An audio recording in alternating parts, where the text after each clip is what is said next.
Lastnika dinamične hiše nad Novim mestom sta strokovnjakinjama zaupala, da želita sproščen, odprt dom in zabrisane meje med notranjostjo in zunanjostjo, saj tudi v hladnejših mesecih prav radi posedijo na prostem.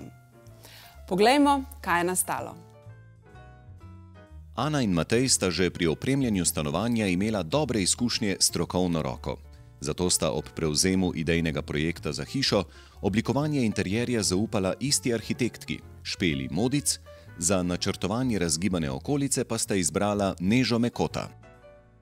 V kateri fazi pa sta prevzeli tole delo oblikovanja? To delo smo prevzeli v bistvu, ko je bil narejen idejni projekt. Se pravi, zelo na začetku, preden je še karkoli stalo, zato da smo potem lahko preuredili tloris, spremenjali prostore, spremenjali pozicije opreme, tudi stopnišče smo recimo spremenili v enoramnega iz dvoramnega, nismo naredili tukaj nekega vetrolova, ampak smo to kar odprli, da je pač dnevna soba, ima pogled na obe strani, da je večji del tega namenjen, ne vem, nekemu druženju, da je prostor za novoletno jelko, da je kavč kot en otok sredi prostora, kjer deluje na vse strani, ker se te blazine premikajo in to je eno tako družinsko domovanje. No. Kako v praksi funkcionira tale otok, sedežna garnitura? Se dejansko se vam da to predstavljati in dejansko vsak dan drugače oblikujete položaj sedenja? Meni je ta sedežna najboljši del hiše, res. Pa ne zaradi tega, ker blazno veliko gledamo televizijo, ker niti ne, ker imamo zaprto z zaveso, ampak glih zaradi tega, ker je to funkcionalna. Pridejo prijatelji, pa nekaj skuhamo, pa pojemo, pa smo pa seveda utrujeni in se poknemo na kavč in si te v bistvu naslonjala predstavimo, kakor si želimo, tako da en drugega gledamo, imamo noge gor. Lahko si ga postaviš glede na to, koliko ljudi imaš v hiši, kaj počneš, ali pa, ne vem, polna jedilnica, imamo goste, pa eni tukaj jejo za jedilnico, drugi se pa usedejo na kavča, iz te strani. In na primeru te hiše, katere so bile glavne spremembe, kaj sta želeli izpostaviti in kakšno stvar tudi malce skriti o čem? Tu je pisarna, ki smo jo nekako želeli, da ne izgleda to kot neka domača pisarna, ampak smo ga naredili iz tega neka kubus v prostoru. Zato so tudi stena in vrata enake barve, da se to nekako zlije. Želeli smo izpostaviti ta pogled in to, da je prostor bolj svetlo, ker to je levo-srednji prostor in potem te dve okni se tako lepo dopolnjujeta in je razgled iz kavča lep. Nisva želeli, da je televizija, ki je tako res tak velik element, da je to skozi na očeh, ko so, na primer, ne vem, druženje s prijatelji, ne bi človek ravno gledal velike televizije, ker pol so vse oči zazrte v ta TV, tako da smo pol to skrili za zaveso. Knjižni kotiček smo še dodali v hodniku, v bistvu, da ni hodnik samo kot hodnik, ampak da ima tudi nek namen. Prej so bile recimo omare na hodniku, mi smo ga zožali, ker smo imeli dovolj shranjevalnih površin drugje. No in potem pridemo do zunanjosti, do okolice. To pa je stvar, kjer človek zares ne more prehitevati, ker gre za naravo, ki moramo lepo slediti. Kako ste si zamislili načrtovanje zunanjosti?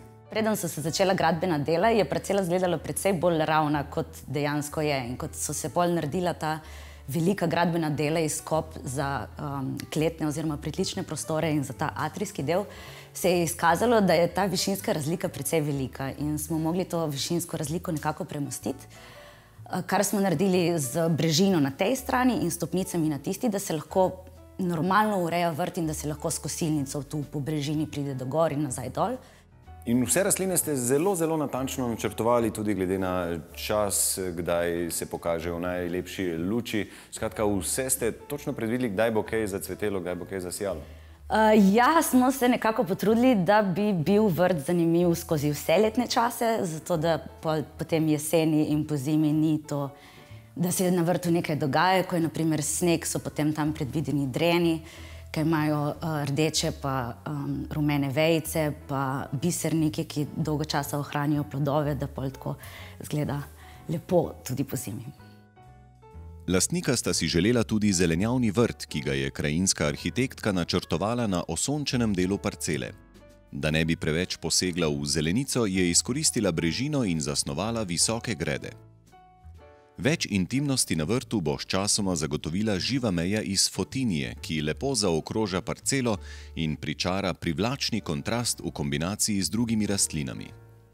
Pri barvah nismo nekaj hoteli pretiravati, da je vse tako zelo umirjeno, veliko lesa, bela barva, zdaj antracit barva je pač prišla iz tega tudi, ker smo izbrali okna. Ta rdeča barva se kot rdeča nit pojavi potem na različnih elementih v interjerju. Prvo smo imeli luči, ki imajo rdeče kable, tako nad mizo kot tudi na tej steni. Potem so pa te dekorativni elementi, kot so ozorec na zavesah, ki je bil pač izrisan po naročilu. Potem okrasne blazine in pač te dekorativni dodatki. Če gremo pa v spalnico, lahko pa pogledamo recimo to ogledalo, ki se pojavi na koncu garderobe, zato da bistveno poveča in podaljša prostor. Omenila bi tudi steno, ki je bila povaljčkana, to ni tapeta. Potem pa mogoče kopalnica, ki je oblečena v celoti v mikrocement. Tudi sicer je zaznati pri zasnovi hiše in sicer eno veliko organiziranost in natančnost. Kdo pri vaju je večji perfekcionist glede tega? Ja, to bi bil jaz. Ja, meni všeč, če so pač stvari lepe, če so lepo urejene, pospravljene in, da tako rečem, poravnane. Pač, da imajo nek smisel, no. Če so v hiši predvidena mesta za stvari, ki jih dnevno potrebujemo, potem je dejansko hiša vedno pospravljena. Tako da šlo je projektiranje celo tako daleč, da ko prideva domov, kje odložiš avtomobilske ključe, kam pospraviš obleko, skratka, da je vse na točno določenih mestih in potem je zadeva funkcionira. Zdaj me pa še nekaj zanima, če imamo dva naročnika, ki imata zelo izdelano idejo, imamo na delu perfekcionista, potem pa še strokovnjaka za vsako področje, to je pa že veliko enih trenj lahko prisotnih, je že nevarno, da se kaj vname. Ja, zato so se oborožila z gasilnimi aparati, ki je bila tudi ena izmed mojih želj, da pač je poskrbljena za varnost, tako da je v hiši smo naprojektirali tudi požarne senzorje, požarno varovanje, tako kot bi delali poslovni objekt. V bistvu pri montažnih hišah je res fajn, ker je že prej vse definirano tudi z interjera. In recimo, ko smo potem risali v bistvu tloris, je tudi Špela pol narisala na eno garderobni prostor. In je v bistvu ena špura teh omar. Jaz sem tako pol malo zmerila in sem rekla, joj, se super, ampak v bistvu že v bloku sem imela, ne vem, približno toliko, zdaj mačkam več, pa sem si reče, sem v hiši, si bi pa res želela imeti svojo polovico, da bom tako res. No in je Špela pol, smo bili še v tej fazi, da je lahko v bistvu za 1 meter podaljšala hišo in je dodala še meni mojo stran garderobnih omar, tako da zdaj imamo vsak svojo. Ti šmenta, 1 meter daljša hiša za ženine obleke. Da bo mir v hiši.